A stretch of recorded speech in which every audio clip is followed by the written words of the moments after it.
राज्यामध्ये बहुप्रतीक्षित असलेल्या महानगरपालिका निवडणुकांची घोषणा झाली आहे। आता सगळे उमेदवार तिकीट मिळवायच्या मागे लागलेत।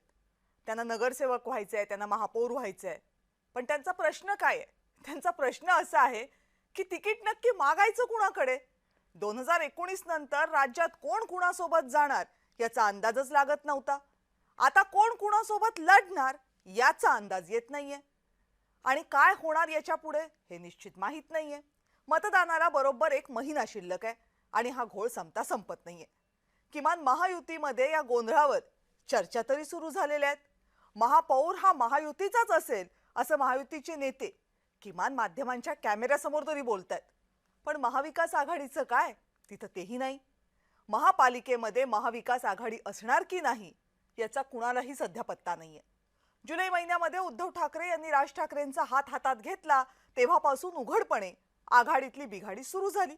दोन्ही ठाकरेंना एकत्र आणणारा मुद्दा होता मराठीचा। मराठीच्या मुद्द्यावर काँग्रेस एक वेळ उद्धव ठाकरेंशी जुळवून घेऊही शकली असती, पण राज ठाकरेंची हिंदी भाषेबद्दलची भूमिका काँग्रेसला परवडणारी नव्हती। तीच बाब हिंदुत्वाच्या मुद्द्याची। उद्धव ठाकरेंच्या हिंदुत्वाशी काँग्रेसनं तब्बल 6 वर्ष जुळवून घेतलं, पण राज ठाकरेंच्या आक्रमक हिंदुत्वाशी नातं जोडणं काँग्रेसला देशपातळीवर परवडणारं नव्हतं। त्यामुळे ठिणग्या पडायला सुरुवात झाली।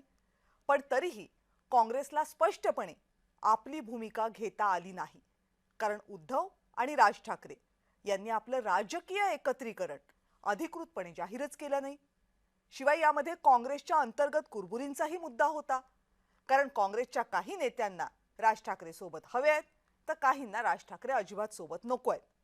आता या सगळ्यामध्ये निवडणुकांची घोषणा झाली। दोन्ही भावांनी थेट जागा वाटपाच्या चर्चांना सुरुवात केली आहे, त्यामुळे काँग्रेसला एकटं लढण्याशिवाय पर्याय दिसत नाहीये।